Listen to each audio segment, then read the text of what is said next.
Olá! Como o Espiritismo nos ajuda a entender o mundo de hoje? É isso que o nosso programa pretende mostrar em conversa com estudiosos do Espiritismo. E o nosso tema de hoje é pensamento e magnetismo. Prepare-se, Entre Dois Mundos está começando agora.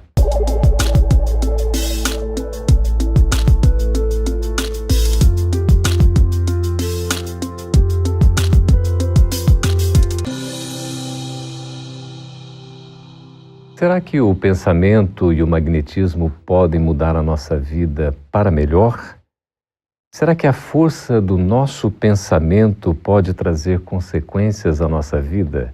Para conversar a respeito desse assunto tão interessante, pensamento e magnetismo, estamos recebendo aqui nos estúdios da FEB TV em Brasília os nossos queridos Edmar Jorge. Seja muito bem-vindo, Edmar. Muito obrigado.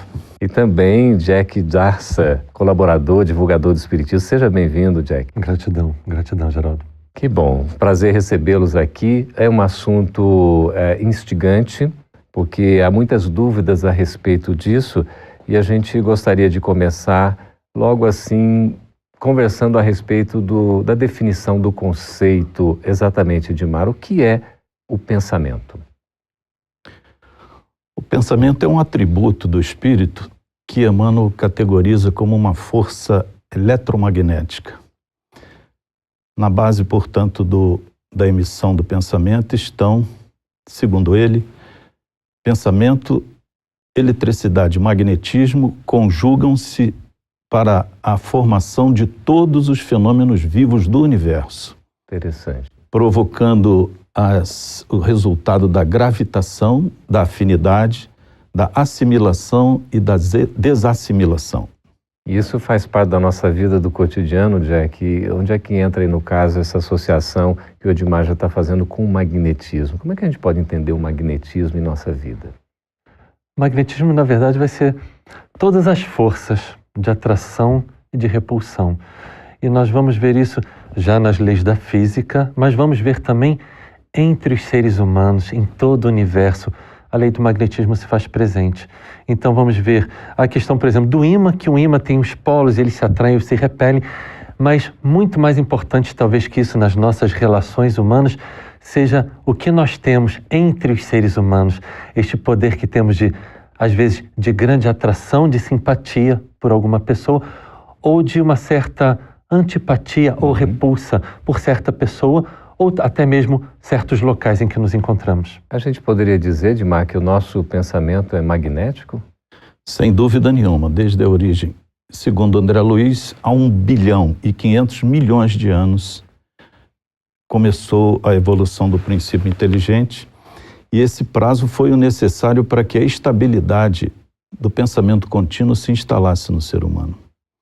Kardec, no capítulo 6 da introdução do Livro dos Espíritos, afirma que múltiplos, infinitos fenômenos que envolvem as relações de seres e coisas têm como origem o espírito e, portanto, o emissor do pensamento, que até hoje se encontram mal explicados ou inexplicados porque não se considera exatamente a existência da fonte, do espírito.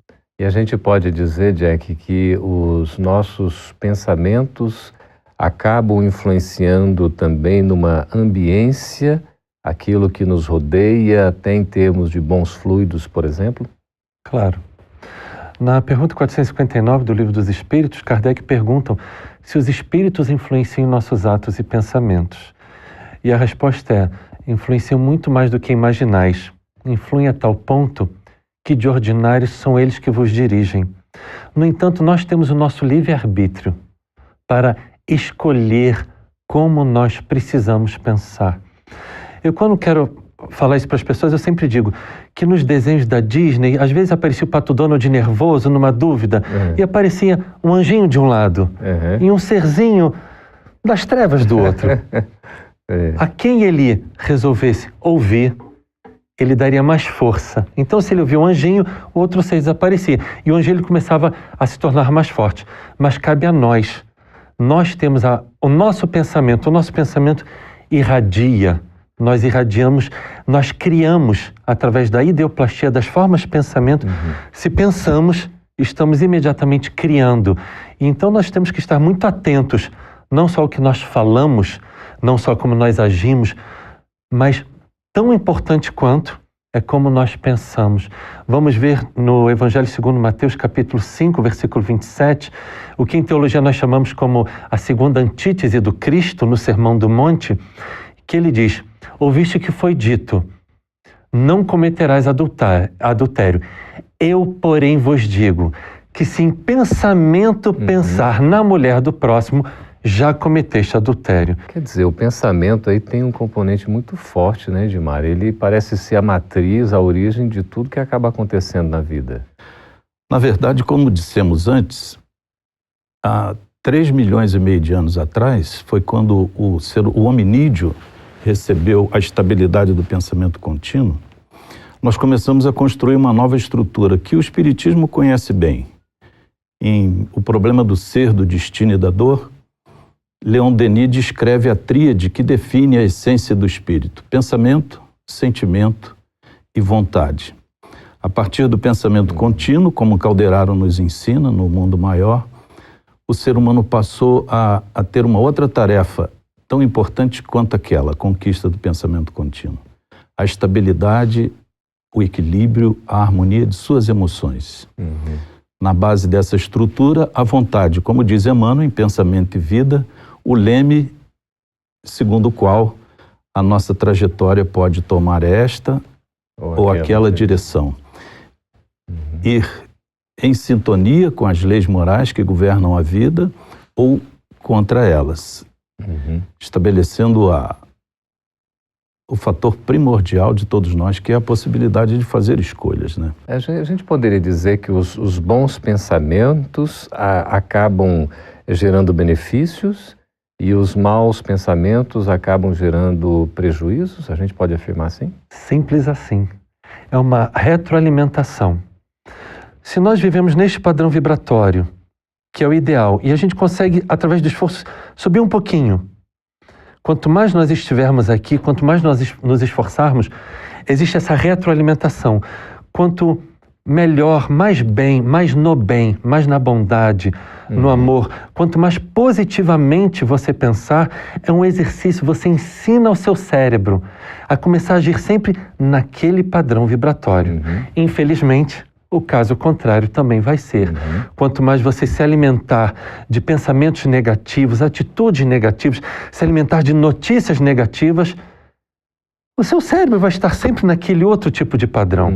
Então nós escolhemos sim, mas vai sempre depender do nosso esforço. O quanto que nós queremos estar em um patamar ou em outro. Para a gente dizer assim, por exemplo, ter mau pensamento ou maus pensamentos seria uma coisa talvez até simples. Agora, ter bons pensamentos é algo um pouco mais complicado. A nossa herança atávica, né, do animal para o hominal, traz-nos um acervo que precisamos vencer, né? Não podemos mais mover-nos simplesmente por instintos, por sensações. Hoje se nos exige a percepção de profundidade. E o Espiritismo, 130 anos ou 140 anos da ciência, já estabelecia os princípios da psicologia cognitiva, a metacognição. Nós vamos continuar daqui a pouquinho, viu, conversando a respeito desse assunto, falando do Espiritismo, que é exatamente o nosso próximo ponto. A gente agradece e a gente vai retomar, porque nós vamos chamar o intervalo. Você fique conosco que a gente já vai envolver a questão do Espiritismo no pensamento e no magnetismo. A gente volta daqui a pouco.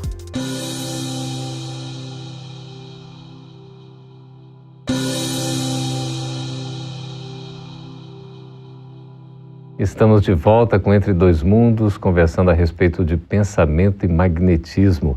Edmar, você estava falando a respeito já da conexão do espiritismo, né? O pensamento e o magnetismo. Você pode, por favor, concluir? Referimos-nos à metacognição. O que é isso? É a psicologia cognitiva, ainda pouco aplicada no mundo ou pouco conhecida. Mas, na verdade, o espiritismo tem como notícia e foco das questões 459 a 464, as bases dessa metacognição, que numa síntese bem insuficiente, seria a capacidade de pensar sobre os pensamentos, de reagir sobre os sentimentos, de adaptar ou adestrar a sua vontade de maneira a controlar o próprio sistema. Isso no Espiritismo é algo que se faz de maneira corrente, corriqueira e sem a sofisticação que a psicologia cognitiva tem exposto ao mundo, né? Quer dizer, é uma visão além, não é? Meta é um prefixo grego que diz Sim, além, né? Para além de. É o conhecimento do conhecimento. Aos poucos, nós, pela academia, estamos penetrando na área que o Espiritismo já há mais de 160 anos inaugurou. Que maravilha, por isso é uma luz, né? Jack, a gente pode associar o pensamento e magnetismo aí, né? Conforme a gente está conversando aqui no nosso bate-papo. Para o Espiritismo, qual é a melhor forma da gente entender o bom pensamento para o nosso equilíbrio e também um combate possível, uma educação em torno dos pensamentos que não são tão saudáveis, que podem nos prejudicar, inclusive prejudicar o nosso semelhante? Eu acho que a pergunta principal, e que eu faço muito isso, eu pergunto muito isso para as pessoas, é: o quanto que você quer ser feliz? E o quanto que você quer ter paz na sua vida? O quanto, Jack? Essa é a questão. Então eu digo isso, as pessoas elas se ocupam demais, como eu corriqueiramente falo, com o mundo de César, com o mundo que nos cerca, mas elas não ganham tempo buscando a si mesmas. O mundo do ser. É isso. Então, nós vamos ver na pergunta 919A, Kardec pergunta: como o homem pode se melhorar? Santo Agostinho responde: um sábio da antiguidade Evoluo disse: conhece-te a ti mesmo. E Kardec, como bom pedagogo, ele fala: sim, mas como?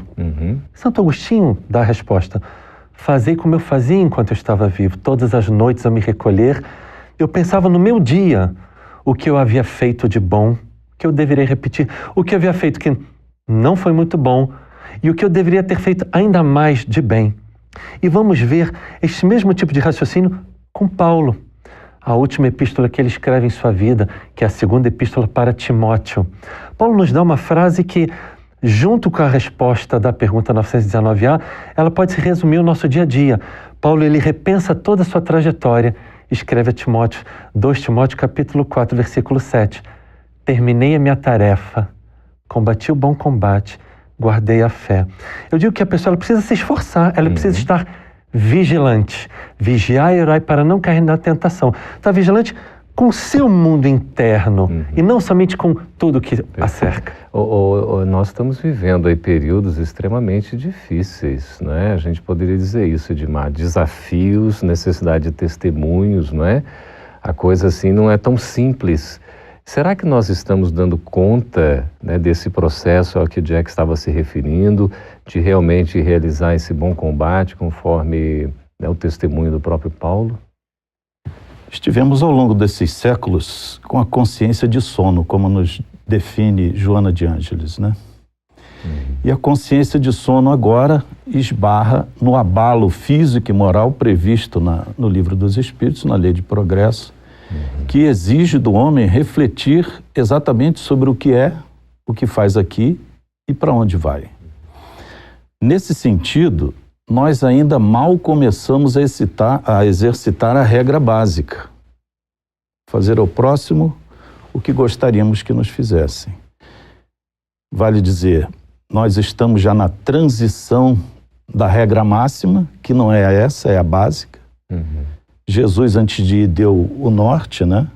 João 13:34. Não vos digo mais que vos ameis como gostarias de ser desamados. A gente está tendo aqui, meus amigos, a citação de algumas referências, inclusive evangélicas, bíblicas, para dizer também que no Espiritismo nós somos aprendizes, não é? Evidentemente, do Evangelho de Jesus, porque todo o Espiritismo é fundamentado nos ensinos de Jesus. Por isso essas referências são muito bem-vindas e é importante até para dizer que o Espiritismo é também cristianismo, não é?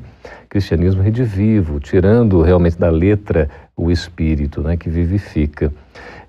Quanto às práticas, aqui nós temos pouco tempo, mas é importante a gente dizer, porque no Espiritismo a gente utiliza também a chamada fluidoterapia, não é, Jack? A questão do passe, não é? Da água fluidificada, da oração, enfim, como é que isso pode beneficiar também as pessoas que buscam as casas espíritas?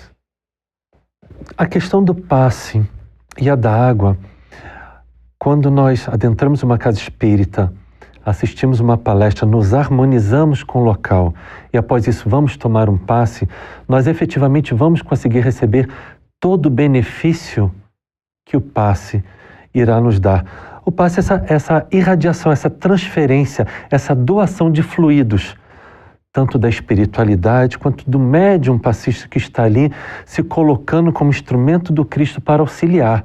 No entanto, temos notícia dos amigos espirituais que muitas pessoas, ao colocar os 2 pés fora da cabine de passe, já perderam todo o benefício, porque precisa haver uma predisposição da pessoa.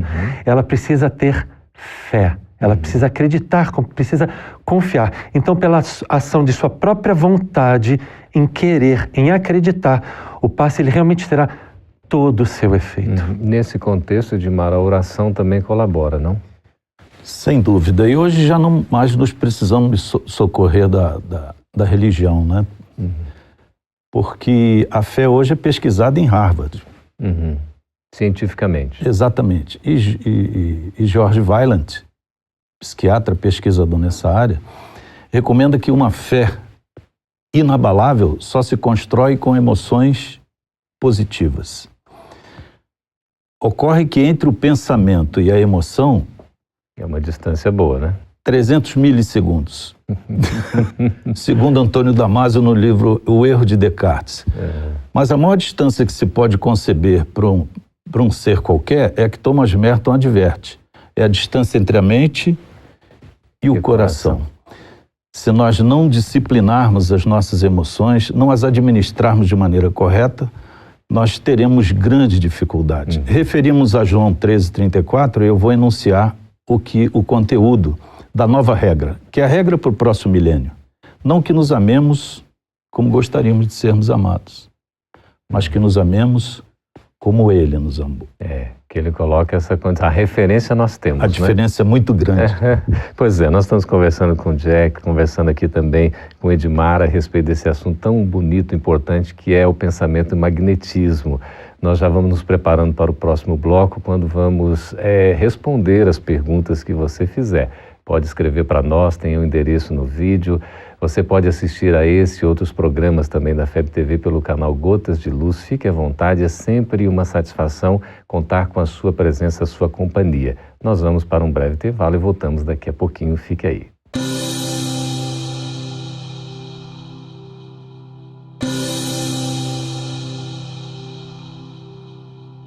Estamos de volta com Entre Dois Mundos, conversando a respeito de pensamento e magnetismo. Agora é vez de nós respondermos as suas perguntas. Lucas Sena, de Mato Grosso, pergunta assim para nós, Edmar: somos o que pensamos? Exatamente. Somos o que pensamos, o que sentimos e o que queremos. Para usar a tríade de Leon Denis, né? É muito importante sabermos que o que pensamos, o que sentimos e o que queremos deve estar orientado sempre na direção da regra áurea, né? Para não nos enganarmos. Fazer ao outro o que gostaríamos que nos fosse feito. Aí o fazer é fundamental também, não é, Edmar? Exatamente. Porque na base do fazer está o pensar, depois o sentir, ou antes o sentir, daí o erro de Descartes. Sentimos antes de pensar, né? 300 milissegundos antes. Então, a maioria das pessoas se move por esse condicionamento atávico emocional sem usar os córtex, sem usar o pensamento, a razão, que é o nosso patrimônio maior. E a vontade, nesse momento, já está obnubilada, derruída, né? Quando agimos de maneira instintiva e emocional, que é o que ocorre na maioria dos casos, né? Sim. Jack, o Plínio Mendonça de Anápolis, em Goiás, pergunta se o pensamento e o magnetismo podem ter união com a homeopatia. Pode, sempre. Na verdade, é a questão da fé. Quanto mais você colocar o poder da sua vontade, resposta da pergunta 909 do Livro dos Espíritos, quanto mais você se utilizar da sua própria vontade no bem, para o bem, para si ou para o próximo, sempre. Então, sempre vai ser algo que vai, com certeza, potencializar, e a ciência já comprova isso, que a fé, como o Edmar há pouco falou, a fé, ela promove igualmente a cura. Somos centros magnéticos de atração e repulsão sempre, né? O magnetismo está onde o espírito estiver. O tempo todo a gente influencia, o tempo todo é influenciado, né? Exatamente. Hebreus 12:1, somos cercados por uma nuvem de testemunhas. Olha só, e Emmanuel diz que a gente vive num regime de interdependência. Né? Exatamente. O que a física quântica hoje confirma, né? A interconectividade é a razão da existência do universo, né? A Marcela Mendonça, também de Anápolis, de Goiás, pergunta assim, Edmar, aquele que pensa em se suicidar não consegue escutar a interferência ou assistência dos bons espíritos? Sempre conseguirá, se quiser. E nós voltamos à questão, né? É preciso pesquisar, não só crer, porque o Espiritismo oferece a possibilidade da fé raciocinada, de compreender o fenômeno que se dá dentro de nós mesmos. Nós nunca estamos desassistidos. Nós teremos sempre um espaço para que o livre-arbítrio se manifeste de maneira íntegra. Receberemos, sim, muitos estímulos negativos e outros positivos, mas eles sempre encontram um ponto de equilíbrio tal que a misericórdia divina estabelece como forma de estabelecer a sua justiça. Não haveria justiça para aquele que agisse movido por um magnetismo, por uma sugestão, por uma ideia exterior que o dominasse completamente. E a decisão acaba sendo de nossa responsabilidade. Sempre nossa. E essa questão do suicídio, né, Jack, é um caso tão sério, uma verdadeira epidemia silenciosa, não é? Verdade. Tem tido incidências e mais incidências, né, em crianças, jovens, né, em adultos, terceira idade, é uma coisa impressionante. A gente precisa combater veementemente isso, Com certeza. A vida, né, tem o seu valor. O ser humano, infelizmente, nós todos, nós nos deixamos levar pela vida, essa vida tão corrida que nos cerca. E a depressão, ela é exatamente esse sintoma. Para de olhar para fora. Olha um pouco para dentro de si. A vida é muito mais do que tudo que te cerca. Nós temos um universo dentro de nós, nós precisamos querer viver. No Evangelho de João, capítulo 10, versículo 10, o Cristo nos diz, eu vim para que vocês tenham vida e vida em abundância. E as pessoas precisam querer ter essa vida, estarem em paz, serem felizes. Todos nós podemos, mas precisamos querer muito. Tem que ter essa vontade firme, não é? Pedro Paulo, de Campo Grande, Mato Grosso, ainda de aqui com você. Todas as ações são os magnetismos dos nossos pensamentos? Dos nossos e da espiritualidade que nos cerca. Então, você quer sempre estar... Quanto mais nós estivermos no bem, focalizando bem, trabalhando no bem, mentalizando bem, pedindo auxílio através da prece, como está lá na resposta da pergunta 660 de O Livro dos Espíritos, mais auxílio nós vamos receber. Eu digo para as pessoas, nós não estamos sozinhos e nós não podemos estar sozinhos. O Cristo foi auxiliado pelo Simão, vindo da cidade de Cirene, para carregar a sua cruz. Nós também não estamos sozinhos. Cada um de nós possui um mentor espiritual e vários protetores, mas nós precisamos querer estar em contato com eles e permitir que eles adentrem a nossa vida para nos auxiliar. É uma bênção, não é? Essa assistência espiritual. Nós temos aqui a pergunta da Fernanda Vieira, de Natal, Rio Grande do Norte. Podem me explicar sobre a questão 466 de O Livro dos Espíritos? Essa questão pergunta o seguinte, Edmar. Por que Deus permite que espíritos nos incitem ao mal? Complexa, né? Mas, como disse o Jaque ainda há pouco, essa questão, a resposta é explicativa à exaustão. Porque nós não estamos ao sabor do mal. Aliás, o mal não existe, mas essa questão é para outro momento. Deus permite que essa influência nos ocorra, porque na verdade ela está em nós. Ela precisa ser removida de nós. Mas apesar disso, em contrapartida, nós temos todos os estímulos para o bem trazidos pelas entidades venerandas que nos amam e nos querem ver felizes. Então nós não estamos definitivamente arrastados ao mal. O mal é a ignorância do bem, é a ausência do bem, como o frio é a ausência do calor. Na verdade, o que precisamos, e o Jaque já antecipou, né, na pergunta anterior, nós precisamos mover a nossa vontade na direção certa.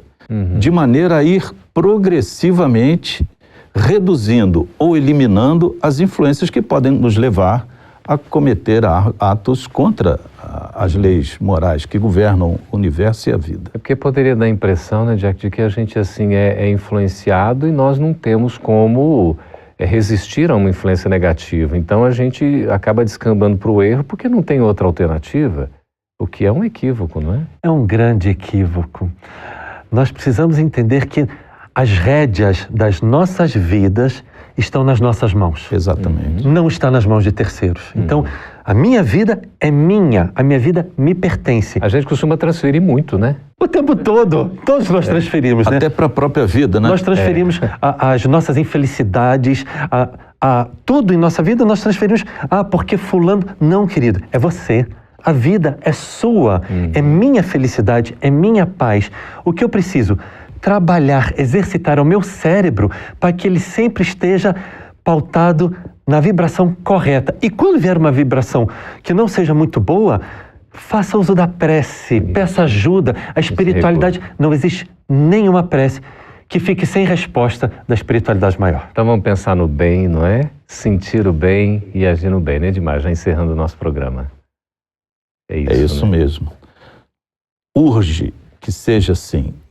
Nós não somos levados, não somos arrastados inevitavelmente ao erro, ao mal, à infelicidade. Mas somos potencializados para o bem, não é? Exatamente. Pois é, queremos agradecer, Edmar, a sua presença, muito obrigado. Nós é que agradecemos. Obrigado. Também, Jack, pela presença. Pela oportunidade de estar aqui. Que ótimo. Excelente participações. Nós estamos agradecendo também a sua colaboração, as suas perguntas. Continue participando sempre, porque a sua participação torna esse programa cada vez mais valoroso para todos nós que estamos acompanhando e aprendendo à luz da doutrina espírita. Muito obrigado. Esteja conosco no próximo Entre Dois Mundos.